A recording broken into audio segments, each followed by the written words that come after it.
Hello dear students, welcome again for revision lecture of aldehydes, ketones and carboxylic acids.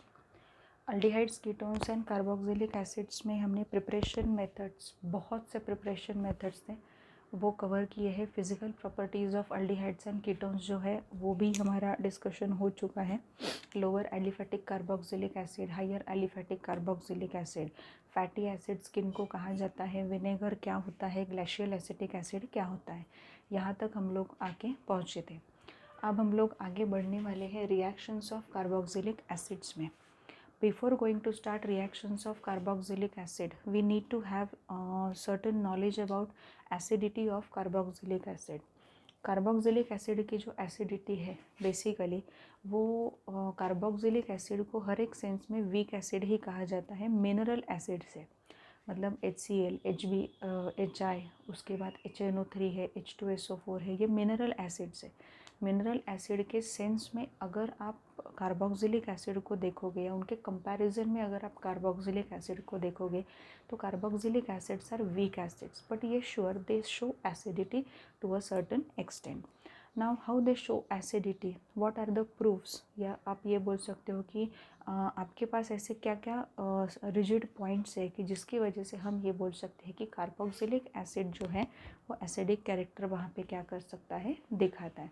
जैसे phenol में acidic character होता है, ये हमने डिस्कस किया था. वैसे कार्बोक्सिलिक एसिड में एसिडिक कैरेक्टर होता है, ये हमें डिस्कस करना पड़ेगा. डिस्कस करना है मतलब क्या है, we have a proof by the certain chemical reactions which performed on carboxylic acid. So basically हमें ये देखना है कि एसिडिक सब्सटेंस जो होते हैं वो एसिडिक सब्सटेंस जनरली किससे किससे रिएक्शन कर सकते हैं. एक तो मेटल कार्बोनेट, मेटल बाइकार्बोनेट से रिएक्शन हो सकती है. एक तो एसिड है, मतलब वो अल्कली के साथ रिएक्शन कर सकते हैं.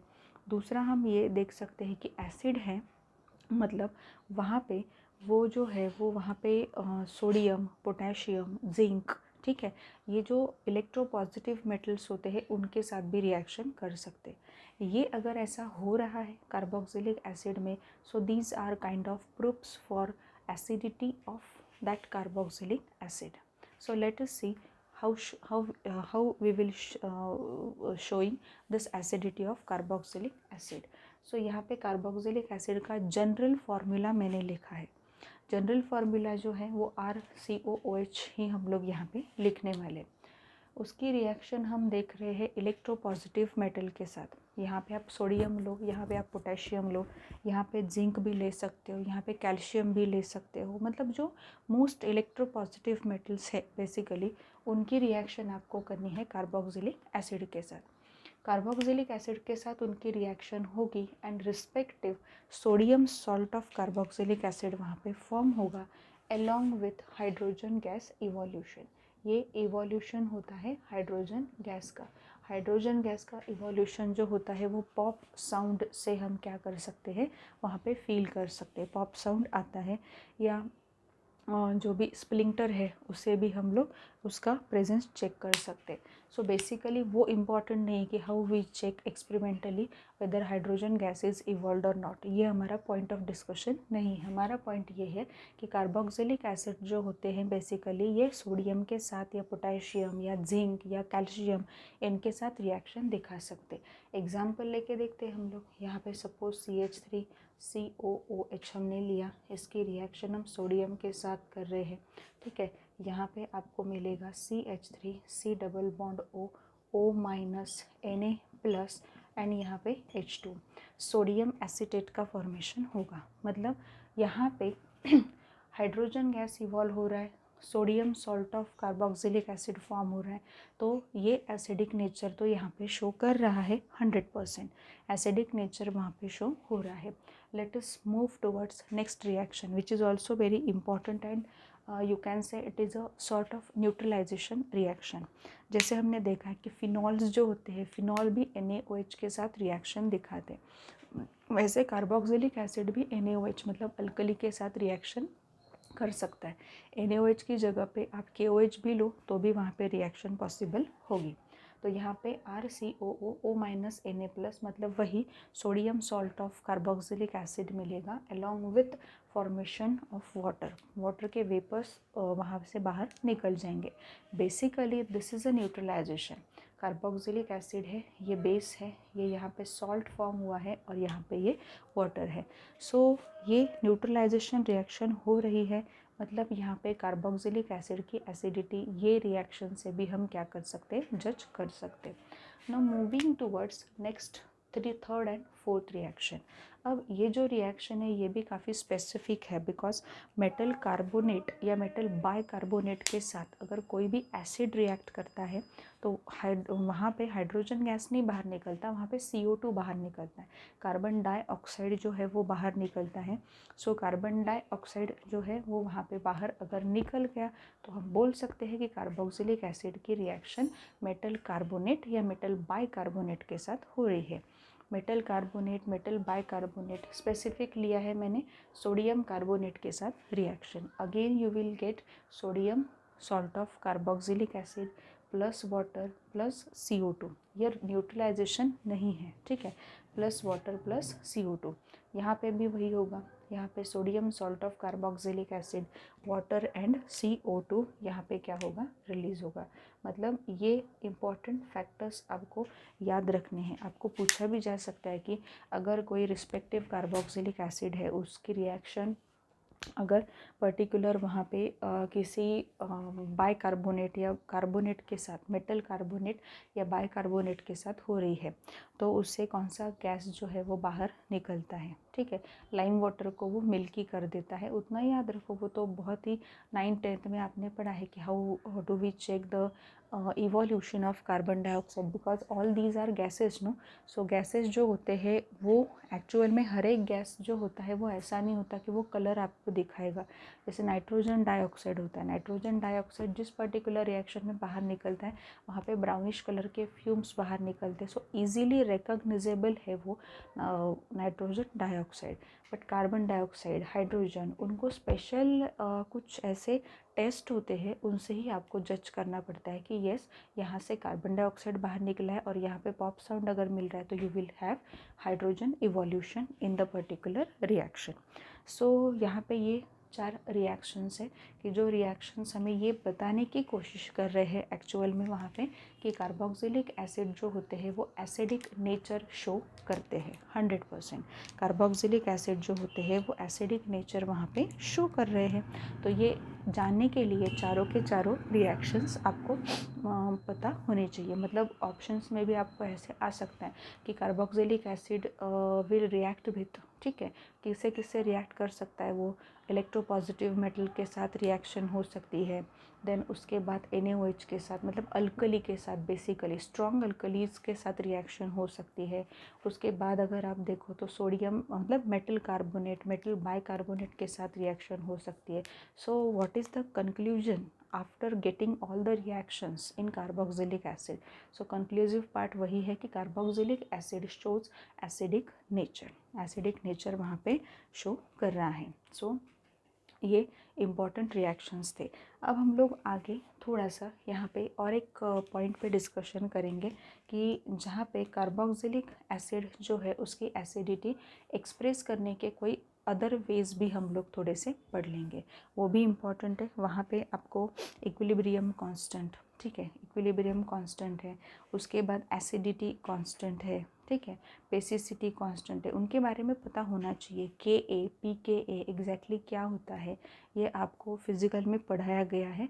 यहाँ पे मैं सिर्फ आपको बताऊंगी कि how you will determine the acidity of the carboxylic acid, कैसे डिटरमाइन कर सकते हो फिज़िकल एस्पेक्ट्स को लेके। जैसे डिसोसिएशन कांस्टेंट ऑफ एसिड आपने लिया, ठीक है, उसको लेके आप एसिडिटी को कैसे एक्सप्लेन करोगे। So let's see about carboxylic acid. Now let's see about this Ka, acidity constant pKa, वहाँ से हम एसिडिटी को कैसे एक्सप्लेन कर सकते हैं। एक्चुअल में it is all about mathematical aspect, physical chemistry का पार्ट है, जस्ट टू शो दैट कि किस तरीके से हम वहाँ पे Ka और pKa की वैल्यू जो है उसके बेसिस पे एसिडिक नेचर जो है वो चेक करते हैं, वो मैंने यहाँ पे बताया है आपको। यहाँ पे देखो, सपोज़ कोई भी एक कार्बोक्सिलिक एसिड आपने लिया है, कार्बोक्सिलिक एसिड का आप एक्वस सॉल्यूशन बना रहे हो, मतलब वाटर उसमें आपने डाल दिया है। वाटर आप जैसे ही डालते हो कार्बोक्सिलेट आयन आपको मिलेगा, ठीक है। ये कार्बोक्सिलेट आयन है और H3O+ का फॉर्मेशन होगा, हाइड्रोनियम आयन का फॉर्मेशन होगा। जनरली यही होता है कि एसिड में अगर आप वाटर की एडिशन करते हो तो वाटर की एडिशन करने के बाद H3O+ का फॉर्मेशन हो जाता है और रिस्पेक्टिव वहाँ पे अनायन का फॉर्मेशन आपको मिलता है, वही यहाँ पे हुआ है। सो के इक्विलिब्रियम मतलब क्या, इक्विलिब्रियम कांस्टेंट जो है, इक्विलिब्रियम कांस्टेंट कैसे लिखते हैं हम लोग, वहाँ पे concentration of reactant bye concentration of product, तो वहाँ पे concentration of product bye concentration of reactant. यहाँ पे ये जो ऊपर है ये आपके प्रोडक्ट्स है और ये आपका रिएक्टेंट है, रिएक्टेंट्स है, ये दो है, इनके कॉन्सेंट्रेशन हमने लिखे हैं, कॉन्सेंट्रेशन ब्रैकेट में लिखे जाते हैं वो तो पता है, यहाँ पे ये लिखना नहीं है बट ये चीज़ें पता होनी चाहिए। सो concentration of RCOO- into concentration of H3O+ upon concentration of RCOOH into concentration of H2O। अब प्रैक्टिकली अगर आप देखो तो ये जो H2O का कॉन्सेंट्रेशन है किसी भी पर्टिकुलर सॉल्यूशन में, मतलब वो कॉन्सेंट्रेशन जो है वो प्रैक्टिकली सेम माना जाता है, प्रैक्टिकली वो सेम माना जाता है बिकॉज ये सॉल्यूशन फॉर्म करने के लिए बहुत बार यूज़ होता है। तो concentration of water as such हम कुछ अलग नहीं लेंगे, वो कांस्टेंट भी हम ले सकते हैं। जैसे ये इक्विलिब्रियम कांस्टेंट लिया, उसके साइड में ही ये वाटर का कॉन्सेंट्रेशन लिख सकते हैं। सो यहाँ पे बाकी के टर्म्स एज इट इज़ है। सो के इक्विलिब्रियम मतलब equilibrium constant into concentration of water is nothing but के ए का मतलब क्या है, acidity constant, acidity constant. So acidity constant क्या है, यहाँ पे एसिडिटी कांस्टेंट आपको यही बता रहा है वहाँ पे कि एसिडिटी तभी इंक्रीज़ होगी जब डायरेक्टली H+ का रिलीज़ काफ़ी जल्दी होगा। H+ काफ़ी जल्दी अगर रिलीज़ हो जाता है तो दो चीज़ों पे एक्चुअल में एसिडिटी आपकी बेस्ड है। अगर आपका अनायन जो है वो स्टेबल है उस पर बेस्ड है, और दूसरा आप H+ जो है वो H+ आगे जाके H3O+ बनेगा, उसका कॉन्सेंट्रेशन क्या है, कैसे है, H+ कितनी जल्दी से एसिड से बाहर निकल रहा है वो डिसाइड करता है वहाँ पे एसिडिटी, मतलब एसिडिटी कांस्टेंट का फैक्टर। तो एक आप यहाँ पे जान लो कि जैसे ही Ka मतलब Ka की वैल्यू जो है it is directly proportional to acidic nature of a particular substance. अगर Ka की वैल्यू वहाँ पे बढ़ती है तो एसिडिक नेचर भी क्या होता है, बढ़ता है। Ka की वैल्यू कम होगी तो एसिडिक नेचर भी क्या होगा, कम होगा। मतलब अगर दोनों सब्सटेंस में आपको कंपैरिजन करने के लिए कहा, Ka की वैल्यू आपको उन्होंने दे के रखी है, Ka की वैल्यू दी है, एक की कुछ 5.9 है, दूसरे की कुछ आपको वहाँ पे दी है 3.4 है समथिंग। तो कंपैरिजन करने में हमें सिंपल है कि जिसमें Ka की वैल्यू ज़्यादा है वो सबसे स्ट्रॉन्ग एसिड बनेगा, मतलब जहाँ पे 5.9 वैल्यू दी है वो आपका स्ट्रॉन्ग एसिड होगा if you compare it with the other acid which has a Ka value 3.9 और समथिंग। सो यहाँ पे ये डायरेक्टली प्रोपोर्शनल है। But if you see pKa भी आपने निकाला है वहाँ पे। Now what is pKa? pK is negative log to the base 10 of Ka, ठीक है, negative log to the base 10 Ka। अब यहाँ पे निगेटिव है, इसका मतलब क्या है, Ka और pKa की वैल्यू एक दूसरे के रेसिप्रोकल में है, एक दूसरे के रेसिप्रोकल में। मतलब क्या, जब Ka की वैल्यू बढ़ेगी pKa की वैल्यू कम होगी और एसिडिटी बढ़ेगी। Ka की वैल्यू बढ़ेगी, pKa की वैल्यू कम होगी और एसिडिटी बढ़ेगी। ये दोनों जो भी पॉइंट्स मैंने दिए हैं ये काफ़ी अच्छे से याद रखो, बिकॉज कभी कभी वो क्या करते हैं, आपको टेबल दे देते हैं, टेबल में Ka की वैल्यू दी जाती है, pKa की वैल्यू दी जाती है, और आपको उस पर्टिकुलर टेबल के जो भी कार्बोक्सिलिक एसिड है उनको इंक्रीजिंग या डिक्रीजिंग एसिडिक ऑर्डर में आपको लगाना होता है। तो याद रखना, अगर Ka की वैल्यू दी है तो जहाँ पे Ka की वैल्यू, एसिडिटी कांस्टेंट की वैल्यू जहाँ पे ज़्यादा है वहाँ पे वो सबसे स्ट्रॉन्ग एसिड होगा। pKa की वैल्यू अगर दी है तो जहाँ पे pKa की वैल्यू सबसे कम होगी वो स्ट्रॉन्ग एसिड होगा, बिकॉज Ka और pKa both are in reciprocal with each other, inverse proportion होता है, मतलब Ka अगर वहाँ पे ज़्यादा है तो pKa क्या होगा, कम होगा, एसिडिटी ज़्यादा होगी। ये 2 पॉइंट्स आपको क्या करने, याद रखने। अब इसके आगे हम जो पॉइंट डिस्कस करने वाले, it is very very important point actual में। ये जो पॉइंट है ये क्या है मैं आपको बता रही हूँ।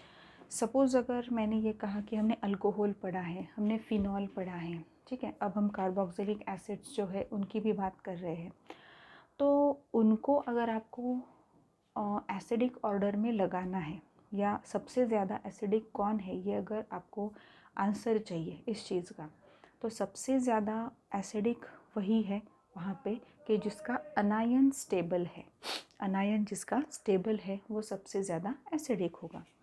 मतलब अगर आपको मैंने ये कहा कि आपको हमें नेक्स्ट जो भी सेशन है उसमें क्या करना होगा अभी आपको, कि फिनॉल, अल्कोहल और कार्बोक्सिलिक एसिड की क्या करनी है, कंपैरिजन करनी है। तो कंपैरिजन से ही हम लोग बता सकते हैं कि which particular substance shows more acidity than the other. ठीक है, let us begin that particular topic की acidity of phenol, alcohol and carboxylic acid, and there is a comparison between the acidity of these 3 substances. ठीक है, सो ये comparison हम करेंगे। Comparison के बाद जो कंक्लूजन निकलेगा इट विल बी बहुत ही ज़्यादा हेल्पफुल होगा वो, it will be helpful for you all. MCQ type के क्वेश्चन उस पर बेस्ड आ सकते हैं, इसलिए ये सारी चीज़ें मैं यहाँ पे एक्सप्रेस कर रही हूँ, एक्सप्लेन कर रही हूँ आपको, इसी के लिए एक्सप्लेन हो रहा है, अदरवाइज़ एक्सप्लेन करने की ज़रूरत नहीं पड़ती। और जो भी रिएक्शंस हमने इसके पहले देखे थे ना, जैसे रिएक्शन ऑफ कार्बोक्सिलिक एसिड है with NaOH, reaction of carboxylic acid with sodium, reaction of carboxylic acid with metal carbonate, metal bicarbonate, हर एक रिएक्शन में आपको ये दिखाई देगा कि कार्बोक्सिलिक एसिड में ये जो पर्टिकुलर बॉन्ड है O और H के बीच में जो बॉन्ड है वो क्लीव हो रहा है। मतलब वो रिएक्शन कौन से टाइप के रिएक्शन थे, reactions of carboxylic acid involving cleavage of this OH bond, cleavage of this OH bond. जो पहले 4 रिएक्शंस मैंने आपको अभी दिए हैं जिससे हम एसिडिटी एक्सप्लेन कर सकते हैं, ये भी मैंने कहा होगा। तो वो जो एसिडिटी एक्सप्लेन करने वाले 4 रिएक्शंस हमने देखे, हर एक रिएक्शन में आप यहाँ पे देखो तो हर एक रिएक्शन ऐसी है कि जहाँ पे O और H के बीच में जो बॉन्ड है, मतलब ये जो बॉन्ड है इस कार्बोक्सिलिक एसिड में O और H के बीच वाला जो बॉन्ड है वो क्लीव हो रहा है, वो टूट रहा है और आपको वो रिएक्शन आगे प्रोसीड होते हुए दिख रही है। That is all about reaction of carboxylic acid involving OH bond breaking. ठीक है, सो अब आगे हम लोग क्या करने वाले, आगे हम करने वाले हैं कंपैरिजन ऑफ एसिडिटी। किसके बीच में कंपैरिजन होगी, एसिडिटी के, फिनॉल होगा, अल्कोहल होगा और कार्बोक्सिलिक एसिड होगा। Let us see now comparison of acidity of phenol, carboxylic acid and alcohol. तीनों के एसिडिक नेचर में कंपैरिजन हमें करनी है। जब हम अल्कोहल और फिनॉल का टॉपिक देख रहे थे तब हमने एक सेंटेंस वहाँ पे पढ़ा है। ये सेंटेंस इस तरीके का था, phenols are million time acidic than alcohol. मतलब फिनॉल ये है, ठीक है, और अल्कोहल ये है।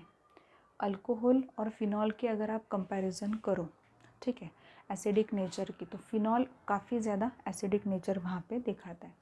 इसका मतलब ये है कि अल्कोहल सबसे कम एसिडिक है। अल्कोहल क्या है, सबसे कम एसिडिक है। बट हमें क्या करना होगा, हमें कंपैरिजन करनी है, उनके जो अनायंस फॉर्म होते हैं ना उनकी कंपैरिजन करनी पड़ेगी। जब अनायन जो फॉर्म हो रहा है वो अगर स्टेबल होगा ज़्यादा तो पर्टिकुलर एसिड जो होता है वो ज़्यादा स्ट्रॉन्ग होगा। ठीक है, मतलब अनायन अगर स्टेबल है तो रिस्पेक्टिव एसिड जो भी होगा वो ज़्यादा स्ट्रॉन्ग होगा। अब देखो यहाँ पे अगर हम देखें कि यहाँ पे हमने वाटर के प्रेजेंस में किया है, RCOO माइनस हमें मिला और H3O प्लस, H2 नहीं लिखा तो भी चलेगा, डिसोसिएशन दिखाना है। डिसोसिएशन आप इस तरीके से भी यहाँ पे दिखा सकते हो। देखो ये डिसोसिएशन मैंने यहाँ पे दिखा दिया है, यहाँ पे आपको मिल रहा है H प्लस। ठीक है, सो इस तरीके से भी हम दिखा सकते हैं। सो ये कार्बोक्सिलेट आयन है, ये फिनॉक्साइड आयन है, ये अल्कोक्साइड आयन है। आयन अनायन जो फॉर्म हो रहे उनके नाम पहले जान लो, carboxylate ion, phenoxide ion, alkoxide ion. तो ये जो आयन यहाँ पे फॉर्म हो रहे हैं उनकी स्टेबिलिटी अब हमें क्या करनी है, डिस्कस करनी है। And on the basis of stability of anion we will be judging the acidity of respective compounds. ना यहाँ पे देखो आप फिनॉक्साइड में क्या हो रहा है, फिनॉक्साइड में फिनॉक्साइड आयन जो होता है यहाँ पे ऑक्सीजन के पास क्या है, वहाँ पे नेगेटिव चार्ज है, मतलब डीलोकलाइजेशन यहाँ पे आपको मिलेगा, रेजोनेटिंग स्ट्रक्चर्स आपको मिलेंगे। बट फॉर रेजोनेटिंग स्ट्रक्चर में एक बात आप यहाँ पे जान लो, ऑक्सीजन के ऊपर नेगेटिव चार्ज रहेगा और वही चार्ज डीलोकलाइज होते होते वो कार्बन के ऊपर चला जाएगा। क्या ये इतना बेटर है कि ऑक्सीजन मोर इलेक्ट्रोनेगेटिव होके भी कार्बन के ऊपर क्या आ रहा है, नेगेटिव चार्ज आ रहा है? नो। रेजोनेटिंग स्ट्रक्चर में रेजोनेटिंग स्ट्रक्चर ज़्यादा दिखाई दे रहे हैं। उसके साथ साथ ये भी पॉइंट याद रखना पड़ेगा कि ऑक्सीजन के ऊपर एक ही स्ट्रक्चर में क्या दिखता है, नेगेटिव चार्ज दिखता है।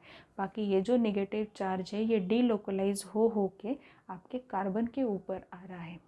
तो कार्बन के ऊपर वहाँ पे नेगेटिव चार्ज आना, it is not so good, it is not so good, ठीक है। इसलिए ये जो है यहाँ पे ये सिर्फ इसके रेजोनेटिंग स्ट्रक्चर की वजह से अल्कोहल से क्या है, ज़्यादा एसिडिक है। इसका जो भी अनायन फॉर्म हुआ है phenoxide ion, it is much more stable than the alkoxide ion, ठीक है।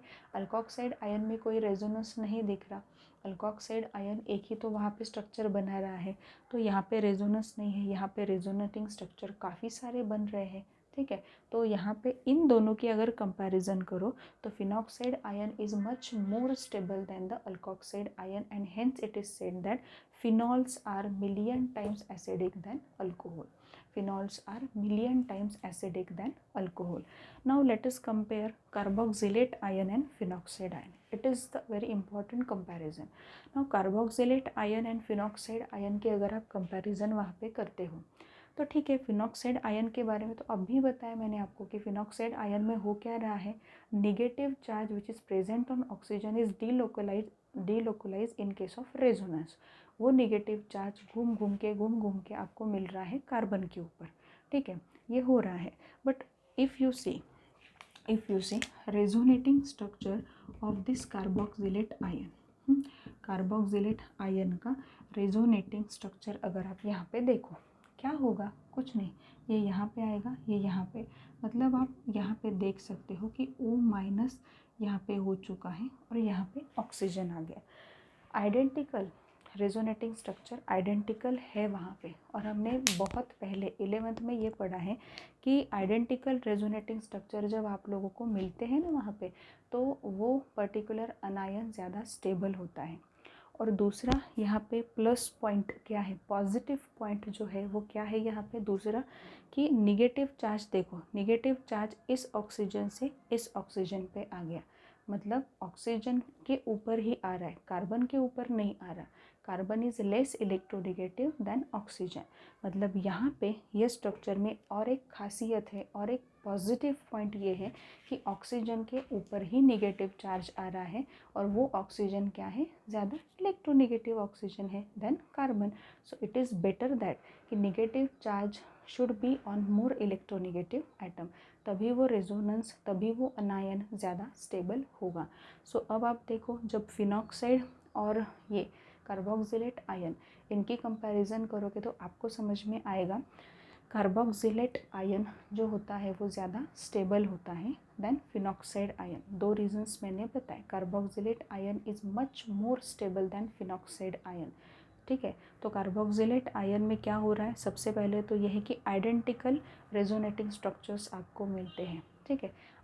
आइडेंटिकल रेजोनेटिंग स्ट्रक्चर जब मिलते हैं तो वो पर्टिकुलर जो भी स्ट्रक्चर होता है वो ज़्यादा स्टेबल होता है, ठीक है, ये हमने पढ़ा है 11th में।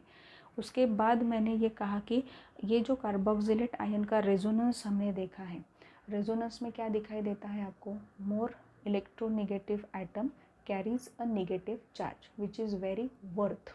ये बहुत अच्छा है कि इलेक्ट्रोनेगेटिव एटम ही क्या कर रहा है वहाँ पे, नेगेटिव चार्ज को कैरी कर रहा है। सो इन दो रीजंस की वजह से carboxylate ion is much more stable then phenoxide ion.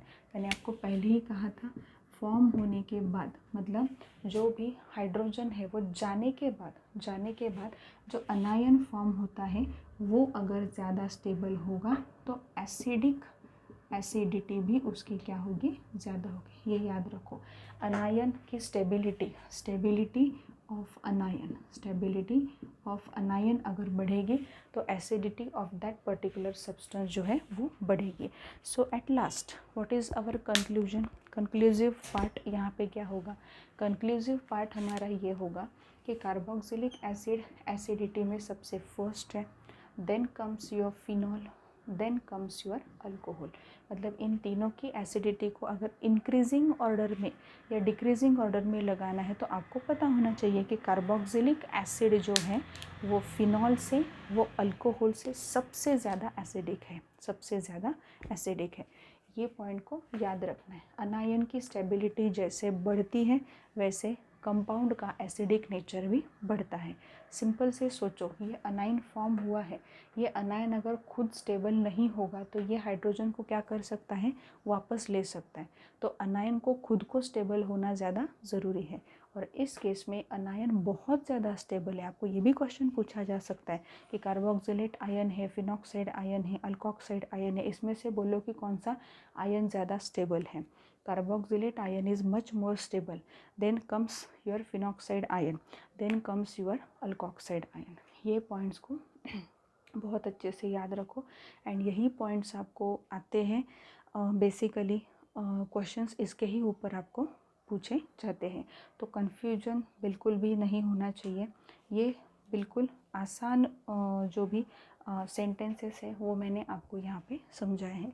Basically यही याद रखना है कि अनायन जो फॉर्म हो रहा है after losing H plus ion, जो अनायन का फॉर्मेशन हो रहा है that अनायन should be more stable. ठीक है, वो अनायन अगर ज़्यादा स्टेबल होगा तो कार्बोक्सिलिक एसिड या कोई भी कंपाउंड की एसिडिटी वहाँ पे बढ़ेगी। ठीक है, so this is all about बच्चों टुडेज़ लेक्चर। ये हमारा आज का जो भी लेक्चर है, इस लेक्चर में हमने क्या क्या पढ़ा है? इस लेक्चर में हमने काफ़ी सारे पॉइंट्स जो इम्पॉर्टेंट है, जो MCQ में पूछे जा सकते हैं, वो पॉइंट्स हमने डिस्कस कर लिए हैं। आप थोड़ा रिवाइज़ करो खुद के लिए कि वहाँ पे हमने एसिडिक नेचर कैसे जज होता है वो देखा, और उसमें ही हमने ये देखा कि रिएक्शंस इन्वॉल्विंग OH क्लीवेज इन अ कार्बोक्सिलिक एसिड। सो कार्बोक्सिलिक एसिड इलेक्ट्रोपॉजिटिव मेटल से रिएक्ट कर सकते हैं, कार्बोक्सिलिक एसिड जो होते हैं वो अल्कली के साथ रिएक्ट कर सकते हैं, कार्बोक्सिलिक एसिड जो होते हैं वो मेटल कार्बोनेट के साथ रिएक्ट कर सकते हैं, कार्बोक्सिलिक एसिड जो होते हैं वो मेटल बाइकार्बोनेट के साथ भी रिएक्ट करते हैं, और फाइनली आपको H+ वहाँ पे मिलता है। So carboxylic acid is acidic in nature, but when you compare acidity of carboxylic acid with the mineral acid हमें पता है, मिनरल एसिड मतलब हमारे HCl, H2SO4, HNO3, H3PO4। ठीक है, ये जो है ये मिनरल एसिड्स है। ये मिनरल एसिड से कार्बोक्सिलिक एसिड की कंपैरिजन अगर आप करो, so carboxylic acids are much weaker acids than the mineral acids. अब हमने आगे देखा था एसिडिटी कांस्टेंट, मतलब Ka एंड pKa के रिस्पेक्ट में एसिडिटी जो है वो कैसे हम वहाँ पे कर सकते हैं। कुछ मैथमेटिकल एस्पेक्ट्स थे वो मैंने आपको बताए थे, बट एक पॉइंट लास्ट में याद करने के लिए बोला था कि एसिडिटी कांस्टेंट की वैल्यू जैसे बढ़ती है एसिडिटी भी बढ़ती है। Ka increases, acidity increases, Ka increases, pKa decreases, acidity increases. ये भी याद रखो, बिकॉज Ka और pKa जो होते हैं वो एक दूसरे में रेसिप्रोकल प्रपोर्शन दिखाते हैं, मतलब वो एक दूसरे से इन्वर्स प्रपोर्शन दिखाते हैं। Ka अगर बढ़ेगा pKa कम होगा एंड एसिडिटी बढ़ेगी।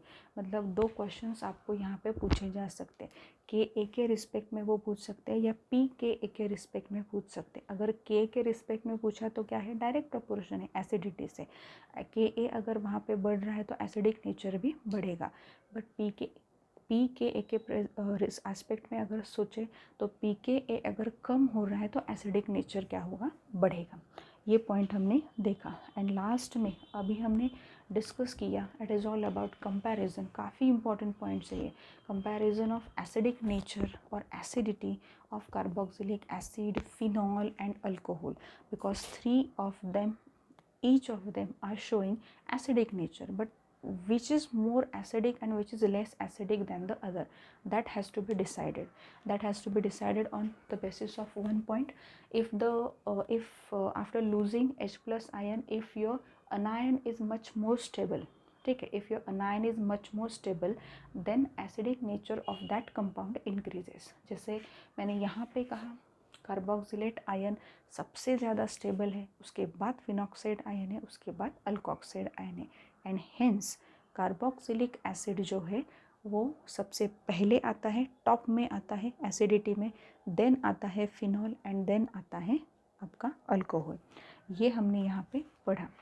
अब आगे हम लोग देखेंगे थोड़ा सा, ये पॉइंट आप भी पढ़ो 474 पेज पे, कार्बोक्सिलिक एसिड की एसिडिटी कम या ज़्यादा कैसे हो सकती है। वही वहाँ पे दिया है कि कौन से ग्रुप अटैच अगर रहेंगे कार्बोक्सिलिक एसिड के स्ट्रक्चर में तो एसिडिटी कम करेंगे, कौन से ग्रुप अटैच रहेंगे तो एसिडिटी ज़्यादा करेंगे। These are all about normal points जो है, वही हमारा डिस्कशन आगे होगा।